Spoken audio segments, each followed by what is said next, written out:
गुरुर्ब्रह्मा गुरुर्विष्णु गुरुर्देवो महेश्वरः गुरुर्साक्षात् परब्रह्म तस्मै श्री गुरुवे नमः।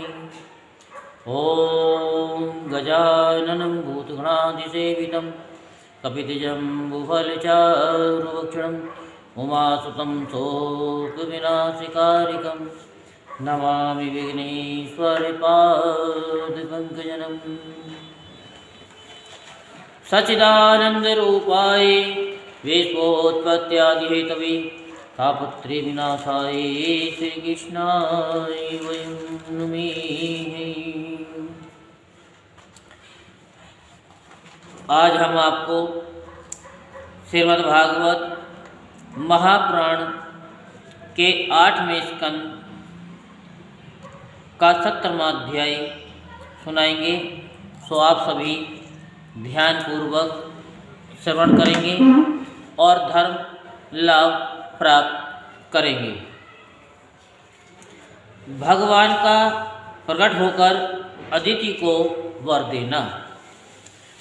श्री सुखदेव जी कहते हैं कि परीक्षित अपने पतिदेव कश्यप जी का तरफ से होते हुए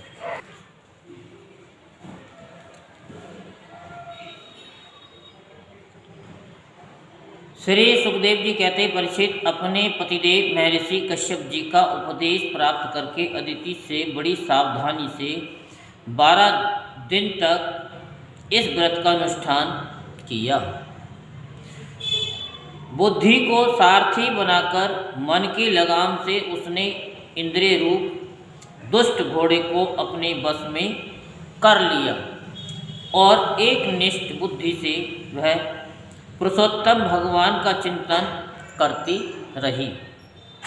उसने एकाग्र बुद्धि से अपने मन को सर्वात्मा भगवान वासुदेव में पूर्ण रूप से लगाकर पयोव्रत का अनुष्ठान किया। तब पुरुषोत्तम भगवान उसके सामने प्रकट हुए। परीक्षित वे पीताम्बर धारण किए हुए थे, 4 भुजाएं थीं और शंख चक्र गदा लिए हुए थे। अपने नेत्रों के सामने भगवान को सहसा प्रकट हुए देख अदिति सादर उठ खड़ी हुई और फिर प्रेम से विह्वल होकर उसने पृथ्वी पर लौटकर उन्हें दंडवत प्रणाम किया। फिर उठकर हाथ जोड़ भगवान की स्तुति करने की चेष्टा की, परंतु नेत्रों में आनंद के आंसू उमड़ आए। उससे बोला न गया, सारा शरीर पुलकित हो रहा था। दर्शन के आनंद उल्लास से उसके अंगों में कंपन होने लगा। वह चुपचाप खड़ी रही। परीक्षित देवी अदिति अपने प्रेमपूर्ण नेत्रों से लक्ष्मीपति विश्वपति यज्ञेश्वर भगवान को इस प्रकार देख रही थी कि मानो वह उन्हें पी जाएगी। फिर बड़े प्रेम से गदगद वाणी से धीरे धीरे उसने भगवान की स्तुति की। अदिति ने कहा कि आप यज्ञ के स्वामी हैं और स्वयं यज्ञ भी आप ही हैं। आपके चरण कमलों का आश्रय लेकर लोग भव सागर से तर जाते हैं। आपके यश कीर्तन का श्रवण भी संसार से तारने वाला है।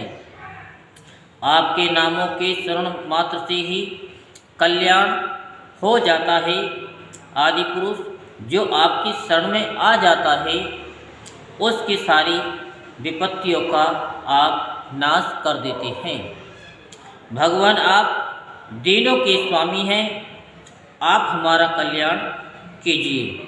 आप विश्व की उत्पत्ति स्थिति और प्रलय के कारण हैं और विश्व रूप भी आप ही हैं। अनंत होने पर भी स्वच्छंदता से आप अनेक शक्ति और गुणों को स्वीकार कर लेते हैं। आप सदा अपने स्वरूप में ही स्थित रहते हैं। नित्य निरंतर बढ़ते हुए पूर्ण बोध के द्वारा आप हृदय के अंधकार को नष्ट करते रहते हैं। भगवान, मैं आपको नमस्कार करती हूँ। प्रभु अनंत, जब आप प्रसन्न हो जाते हैं तब मनुष्यों को, ब्रह्मा जी को दीर्घायु, उसके ही समान दिव्य शरीर, प्रत्येक अविष्ट वस्तु, अतुलित धन, स्वर्ग, पृथ्वी, पाताल, योग की समस्त सिद्धियाँ, अर्थ, धर्म, कामरूप, त्रिवर्ग और केवल ज्ञान तक प्राप्त हो जाता है। फिर शत्रुओं पर विजय प्राप्त करना आदि जो छोटी छोटी कामनाएं हैं, उनके संबंधों में तो कहना ही क्या है। श्री सुखदेव जी कहते हैं कि परीक्षित, जब अदिति ने इस प्रकार कमल नयन भगवान की स्तुति की, तब समस्त प्राणियों के हृदय में रहकर उनकी गतिविधि जानने वाले भगवान ने ये बात कही।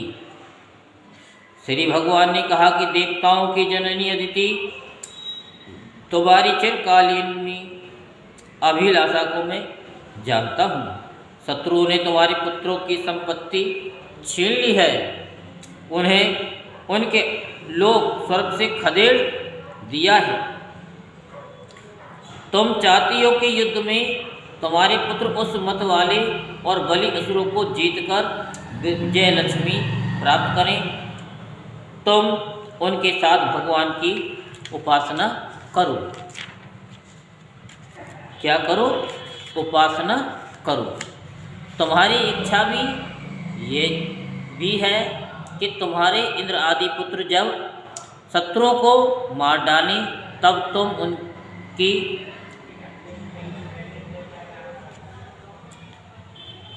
रोती हुई दुखी स्त्रियों को अपनी आँखों से देख सको। अदिति, तुम चाहती हो कि तुम्हारे पुत्र धन और शक्ति से समृद्ध हो जाएं, उनकी कीर्ति और ऐश्वर्य उन्हें फिर से प्राप्त हो जाए तथा वे स्वर्ग पर अधिकार जमाकर पूर्ववत विहार करें। परंतु देवी, वे असुर सेनापति इस समय जीते नहीं जा सकते, ऐसा मेरा निश्चय है, क्योंकि ईश्वर और ब्राह्मण इस समय उनके अनुकूल हैं। कौन?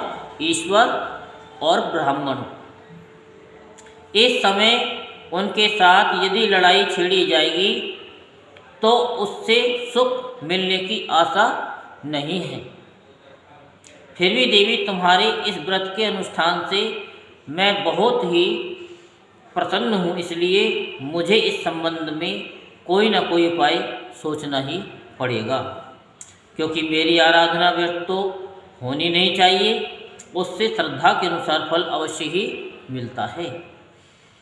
तुमने अपने पुत्रों की रक्षा के लिए ही विधि पूर्वक पयोव्रत से मेरी पूजा एवं स्तुति की है, अतः मैं अंश रूप से कश्यप के वीर्य में प्रवेश करूँगा और तुम्हारा पुत्र बनकर तुम्हारी संतान की रक्षा करूँगा। कल्याणी, तुम अपने पति कश्यप में मुझे इसी रूप में स्थित देखो और उन निष्पाप प्रजापतियों की सेवा करो। देवी देखो, किसी के पूछने पर भी यह बात दूसरे को मत बतलाना।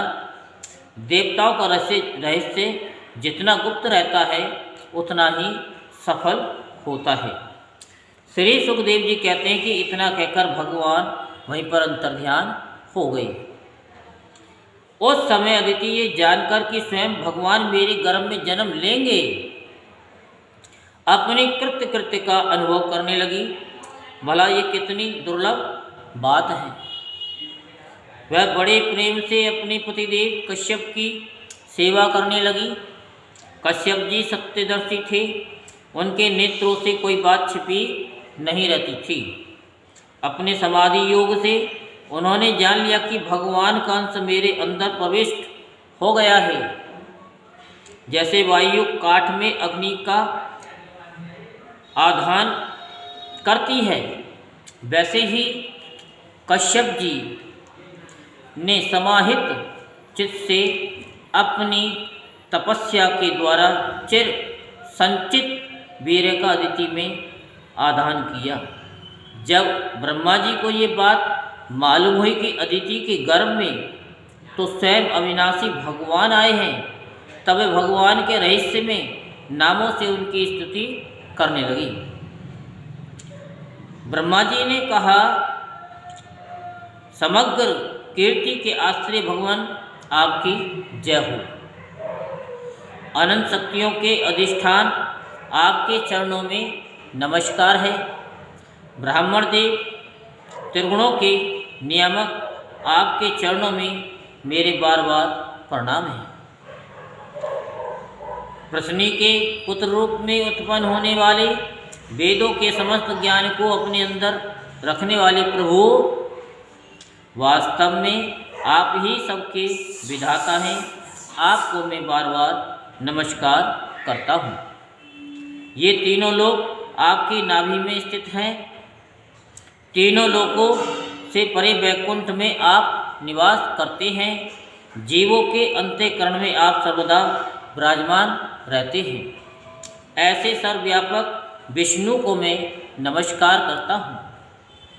प्रभु, आप ही संसार के आदि अंत और इसलिए मध्यम भी है। यही कारण है कि वेद अनन्य शक्ति पुरुष के रूप में आपका वर्णन करते हैं। जैसा गहरा स्तोत्र अपने भीतर पड़े हुए तिनके को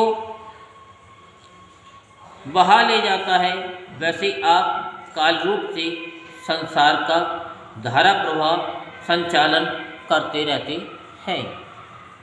आप चराचर प्रजा और प्रजापतियों को भी उत्पन्न करने वाले मूल कारण हैं। देवादिदेव जैसे जल में डूबते हुए के लिए नौका का ही सहारा है, वैसे ही स्वर्ग से भगाए हुए देवताओं के लिए एकमात्र आप ही आश्रय हैं। यहीं पर श्रीमद् भागवत महापुराण के 8वें स्कंद का 17वां अध्याय संपूर्ण होता है। बोल वृंदावन बिहारी लाल की जय, बोल बांके बिहारी लाल की जय। जय जय श्री राधेश्याम, जय जय श्री राधेश्याम, जय जय श्री